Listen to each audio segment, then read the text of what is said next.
been the highlights for you in these 4 years?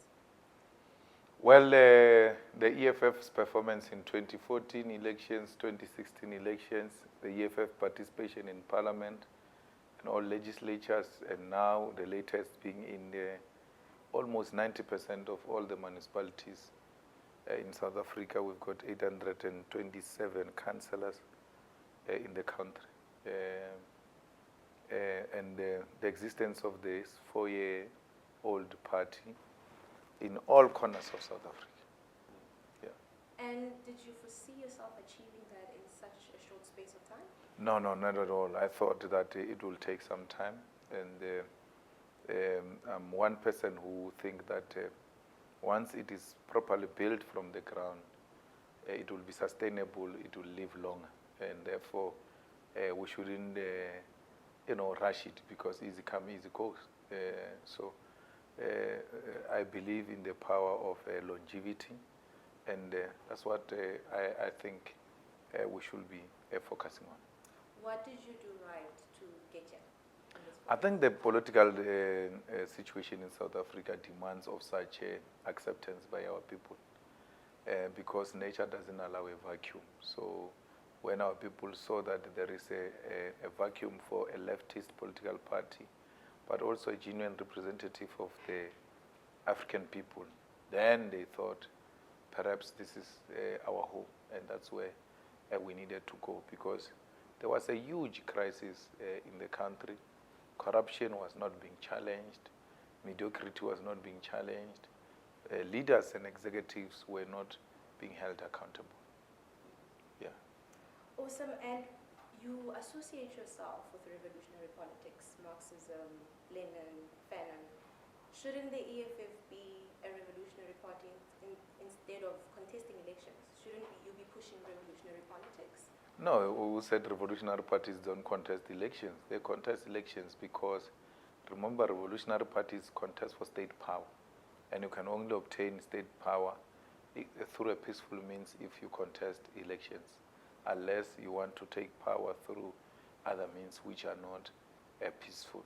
So we are here, we've seized the moment and saw an opportunity to participate in the elections, because it is the most practical, peaceful way of attaining state power.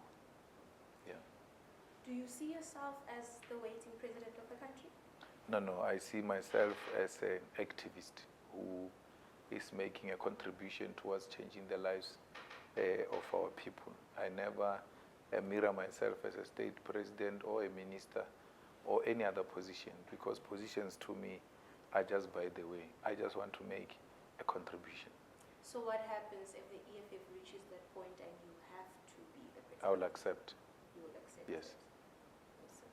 With regards to the opposition, the EFF has said that it will not work with the DA if it keeps the Western Cape Premier as Helen Zille as the Western Cape Premier. Yeah. How's the working relationship now that they... No, we are working very well. All we're saying, we're making an extreme demand, because Helen Zille had said she will never apologize, she is not going to incriminate herself, displaying that white arrogance and white supremacist attitude. And we thought we need to go to the extreme to humble her. And we said she must be removed, or else we are not going to give you our votes in the municipalities where we vote with you. And we've seen Helen Zille eating a humble pie, and then Helen Zille being put next to Musi Maimane, and being reprimanded like a naughty school child. And that was enough. Any action that humbles white supremacy should be celebrated. If it was the ANC, it would not have done the same with Jacob Zuma, because they've got too much power.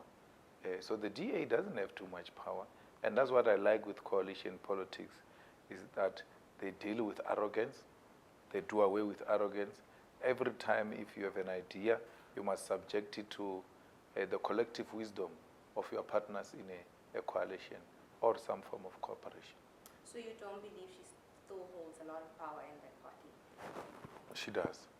She does. I mean, she didn't apologize because Musi said she must apologize. She apologized because the EFF said it's not going to vote with DA. So When she was refusing to apologize, she was just demonstrating to Musi that you were not going to tell me what to do. I'm in charge. Yeah. Talking about voting with opposition parties, what happened at Mohale City, did it embarrass you? Absolutely. It embarrassed the organization. It put the organization into disrepute. And that's why they are now facing a disciplinary action. There is no hypocrisy. We never said our members should not vote for budget. We said they should not attend the council because that government is unstable. The people of Mohale City require a stable government. Every council there is a new mayor. Every council there is a new mayor because the balance is so close. So we want the municipality collapsed so that we can go to a rerun and get a proper government which will be stable and service the people of Mohale City. They were in this office. They actually approached us for an advice, and we advised and made it very clear what needs to happen. And then none of them said, no, that advice is wrong. None of them said, this is my view. So if you're using your conscience, when did you develop that conscience? You developed it when you were inside the council. That conscience was supposed to be raised here with us. So it's not conscience, it's dishonest. And you can't deal with dishonest people. Honest people are those who disagree and say, we don't agree, and the party imposes itself on them.